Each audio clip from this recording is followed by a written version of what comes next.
Hello and welcome again to the Writer Review. This is Eric Carrot Writer, and this week we're going to be taking a look back at the 2013 sci-fi action monster movie titled Atlantic Rim.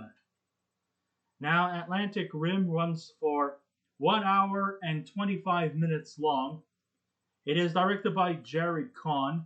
The script was done by Richard Lima, Thunder Levin, and Hank Woon Jr. The story was done by Jared Cohn. It is produced by David Michael Watt, David Rimawi, Paul Bales, and Christopher Ray. The soundtrack was done by Chris Ridenhour. The cinematography by Alexandra Yellen. And it was edited by Rob Palatina. And the stars of the movie are Greene, David Chokachi, Treach, Jackie Moore, Nicole Alexandra Shipley, Jared Cohn, Jinhi Evans, Stephen Marlow, Nicole Dickson, Demetrius Stear, Larry Gammell Jr., William Shannon Williams, and Joseph Brown. So, situated in the Atlantic Ocean, an oil rig has been destroyed and been taken and has been taken and has been destroyed and has been pretty much been annihilated by a giant sea creature that materializes from the sea floor.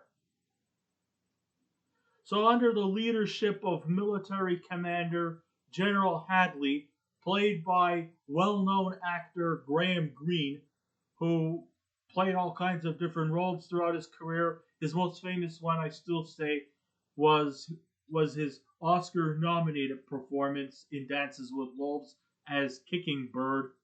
Well, I guess you could say that in this movie, he might as well just call himself Kicking Shins, because I think he practically kicked himself in the shin by actually starring in this crummy movie. No, all kidding aside. Well, yeah, it is a crummy movie, but I guess see the guy just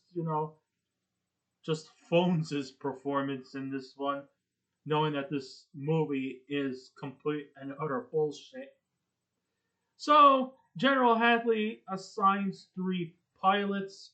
One is named Red, played by David Chokachi, Jim, played by Treach, and Tracy, played by Jackie Moore, to investigate the scenery with the help of 3 armadas, which are giant robots programmed to explore stuff happening under the bottom of the sea. Of course, Red is going to take the red armada, Jim is going to take the green one, and Tracy will have control of the blue one.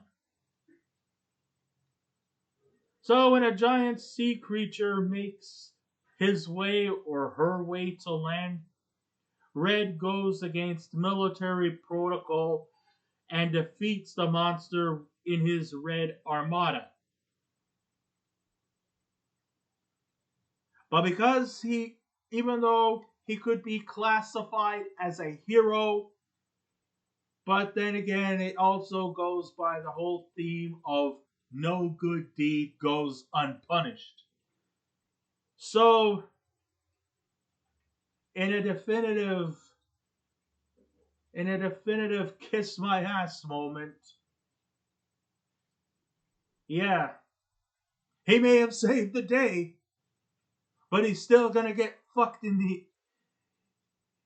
through the thick of it. So apparently, he apparently gets incarcerated and court-martialed for his misdemeanor. What did he do wrong? He broke military protocol and went out and used his giant robot as a toy and defeated a monster. Never mind the fact that he he was a hero. Okay, yes, all right. So he did use some kind of laser from the robot's arm and destroyed a building, and you see a lot of dead bodies all over the place. It almost looked like a hot day in Mumbai. Oh, I'm just okay. That was a bad joke. I hope I don't get cancelled for saying that. But anyhow, aside from my racist joke, which was unintentional, but yeah.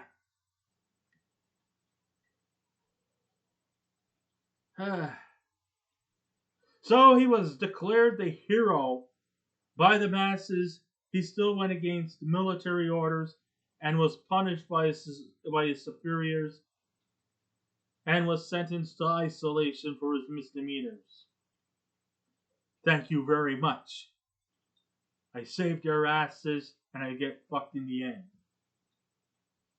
So while in the brig, more beasts keep emerging from the sea, terrorizing and killing civilians in their path, and they have made their way all the way to New York City. Of course, there's also some subplot where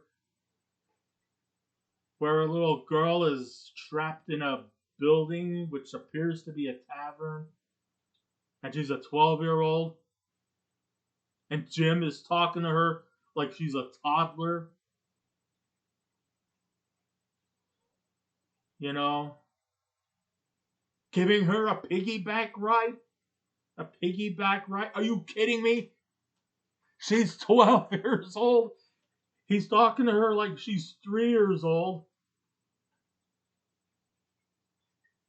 And the only way she's going to come out of the building is by way of a piggyback ride. I think when you're 12 years old, there's no more piggyback rides.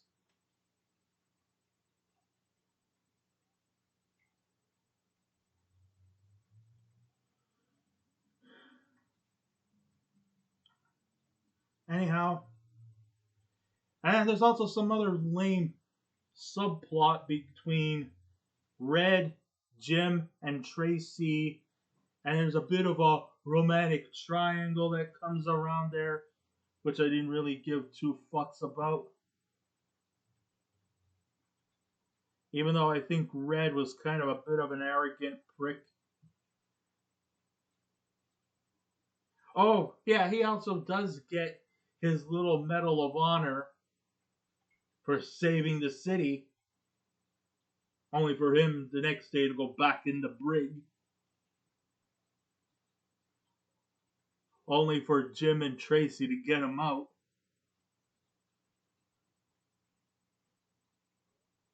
So there's a lot of stupid shit in this movie.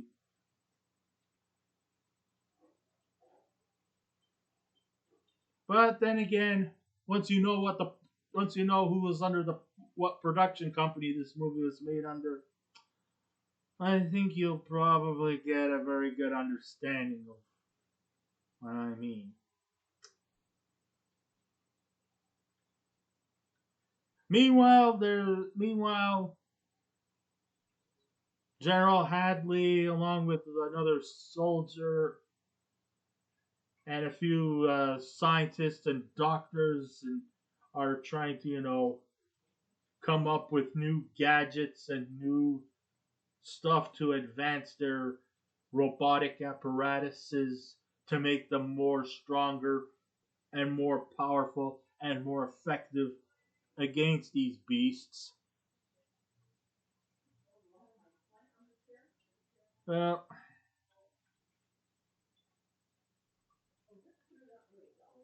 yeah, realizing that it's an imminent threat, we have a commanding officer, a colonel, who seems to sport an eye patch. Oh, yeah, yeah, he sports an eye patch. Because it makes him look like a badass. And he's angry all the time. Oh, he's got so much rage in his system. I thought that his head was going to explode. He looked more red like a beet, and he was angry all the time. So he feels that, hey, the only way to beat these horrible sea creatures is to declare a nuclear strike. Oh, great! Nuclear strike, how terrific! You'll kill the beasts, you'll blow up buildings, and you'll kill innocent civilians. Great going, Commander Eye Patch. Great going, Commander Eye Patch. Declare nuclear war. Drop a few of those nukies. And kaboom! New York City will be nothing more than rubble.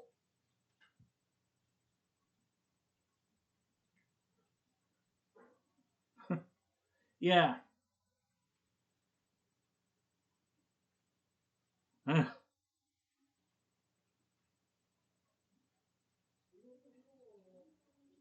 He doesn't have a regard. He doesn't care about the consequences it will have with the human population. No. He wants to do what's right. And if he does a nuclear strike, you can't say, oopsie, my bad. I'm sorry. Too late. Too late. So, yeah.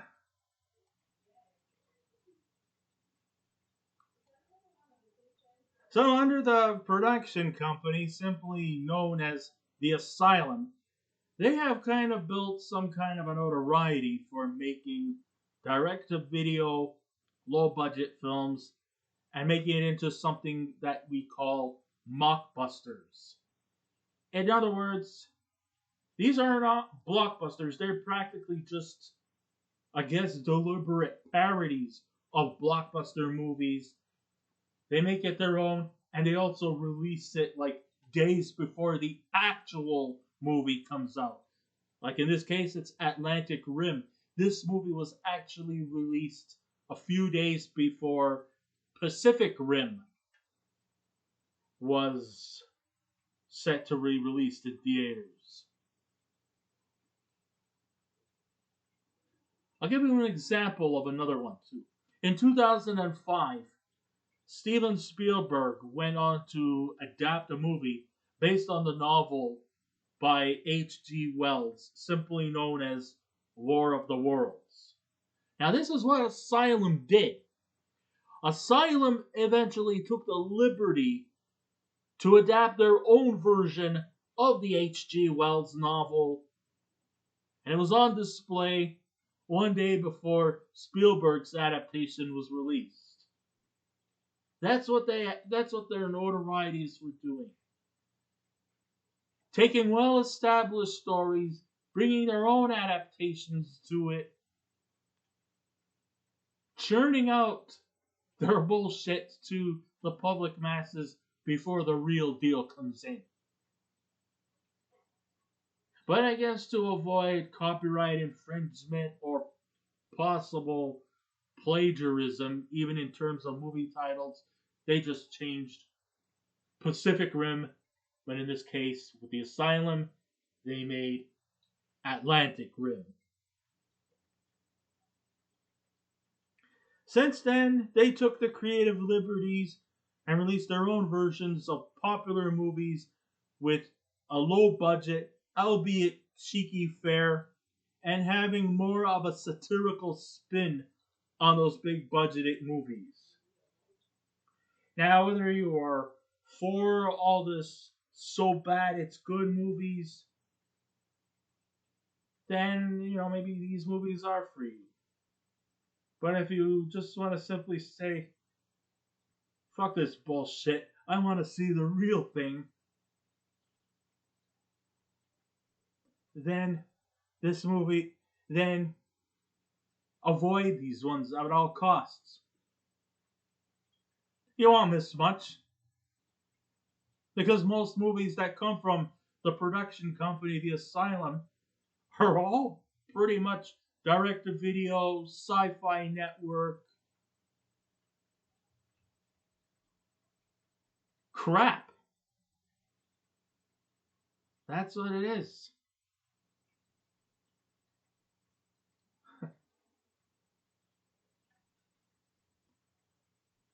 And if you actually do bite into any, in taking these movies seriously, then I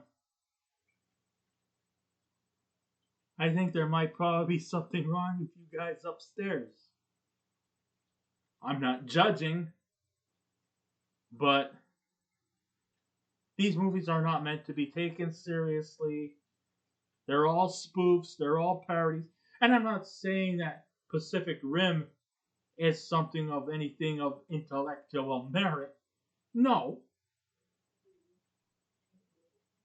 But you can actually sit, but actually Pacific Rim is still, 10 times better than its counterpart being Atlantic Rim. I don't understand how a bullshit movie like Atlantic Rim would eventually be made into a sequel 5 years later. Call Atlantic Rim Resurrection.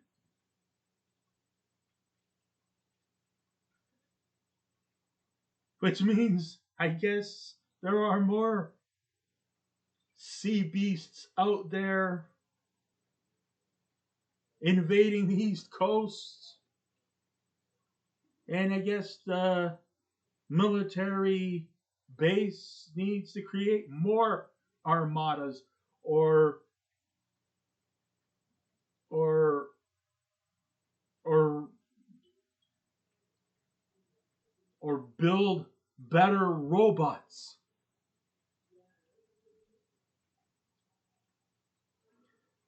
All right.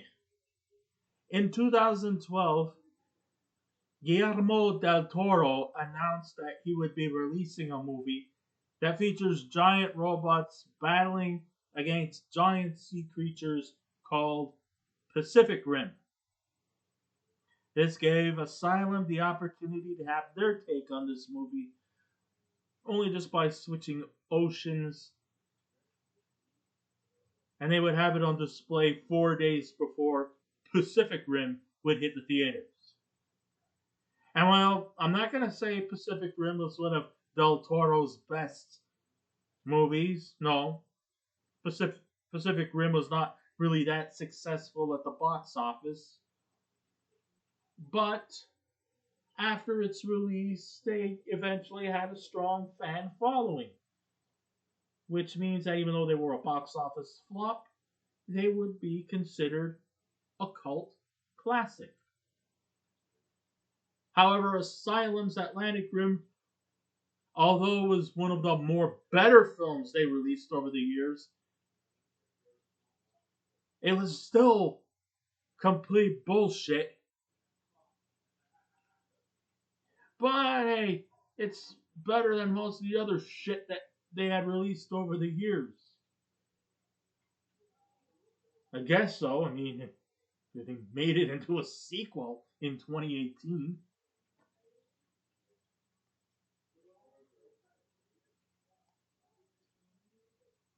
And like the more successful Pacific Rim, Atlantic Rim also raises the same questions regarding humanity and why they think it's necessary that we must build giant robots to defeat giant sea creatures.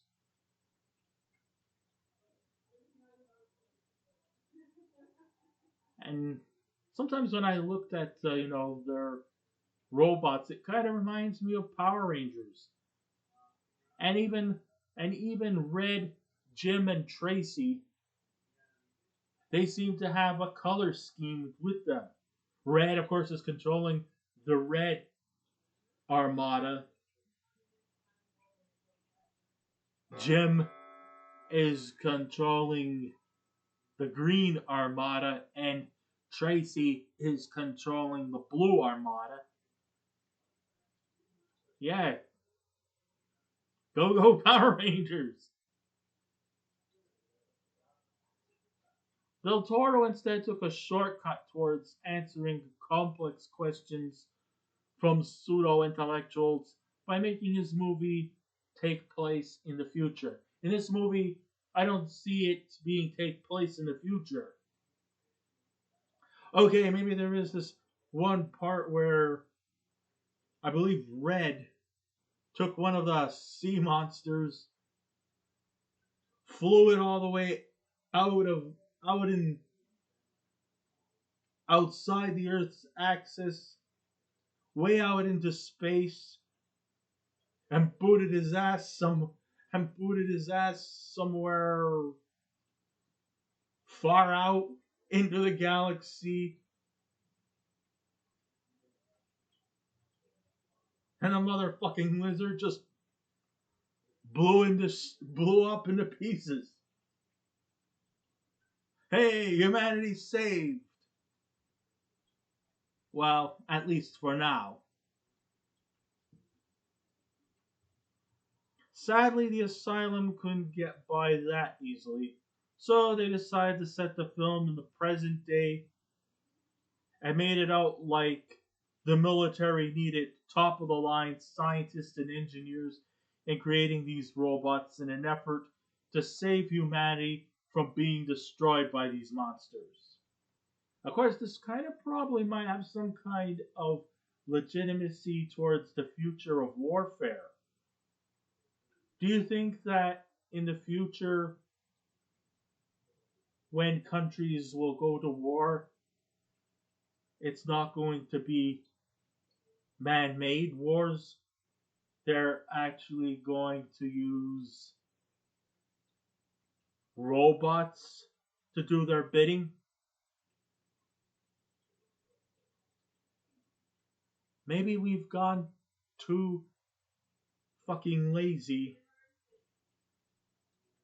Maybe we've gone too fucking lazy that we've decided to create giant robots to do all our bidding.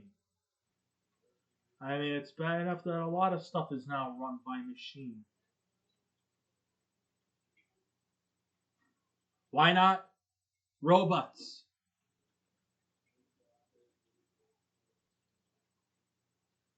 Food for thought.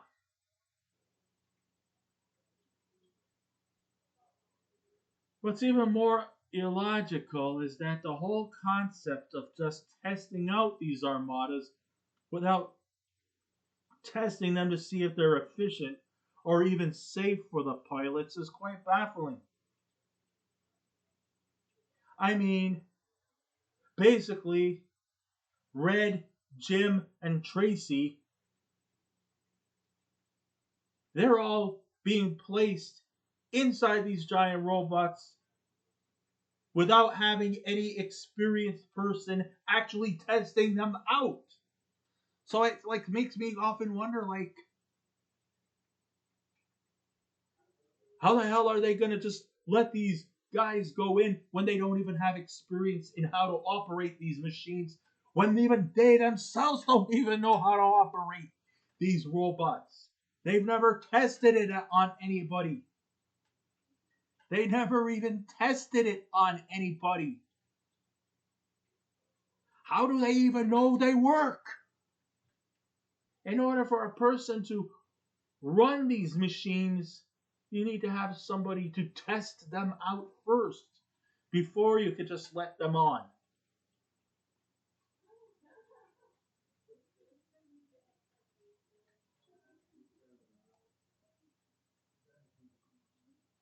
They don't seem that reliable for underwater missions compared to submarines. I mean, wasn't there a scene where it almost looked like Tracy was almost ready to pass out from almost near death by drowning? I mean, from the looks of things, their stamina underwater is quite problematic. And even if they do make it to shore, the weight it carries would probably be difficult to make them emerge.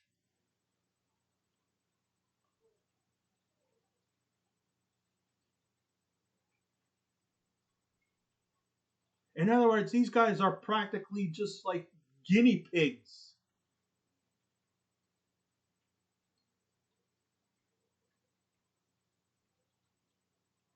I mean, in order to prepare for somebody for something for by way of eventuality, you have to test it yourself before giving them the green light to go into these giant robots, to operate these robots.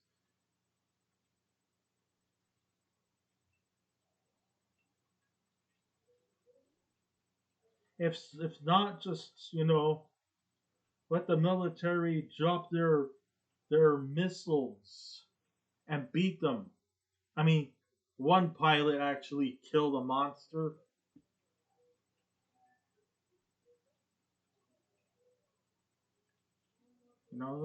It's kind of a bit illogical when you think about it. I know I'm probably saying a lot, but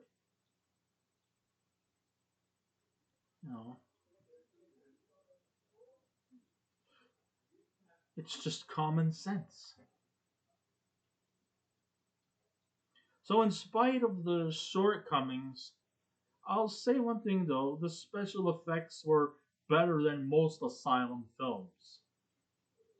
The fight scenes between the giant robots and the sea creatures seemed convincingly intense and is quite fun to watch. Like I said, it reminds me a lot like Power Rangers when they would battle a bunch of menacing monsters. There are some highly impressive camera shots, especially the scene where Red and his armada reach the surface and levitate through the air as onlookers from below cheer upon his heroism. And there are some other notable shots occur when the armadas engage in battle with the sea creatures, or when submarines get into collisions with aircraft carriers after the monsters throw them out of the water. And the cast as a whole seemed to have a great sense of likability, especially Graham Greene as the firm but fair General Hadley. So it's still a bullshit movie, mind you. I don't think it will ever be regarded as a cult classic, but I still find it to be one of the more better films that the Asylum has ever produced in its nearly 20 years of existence. Maybe longer, I don't know. But anyhow, if I was to give this movie a scale out of 10, I would give Atlantic Rim from 2013 a 6 out of 10. So I guess this ends my writer review. Thank you all for listening in. If you wish to subscribe to my YouTube channel, please feel free to do so. If you wish to leave a comment, go right ahead. But just remember the three simple rules, and that is be kind, be courteous, and please refrain from any rude comments. And I will be back again with another movie review. So until next time, this is Eric Cartwriter saying, keep watching those movies, and I'll see you around. Goodbye.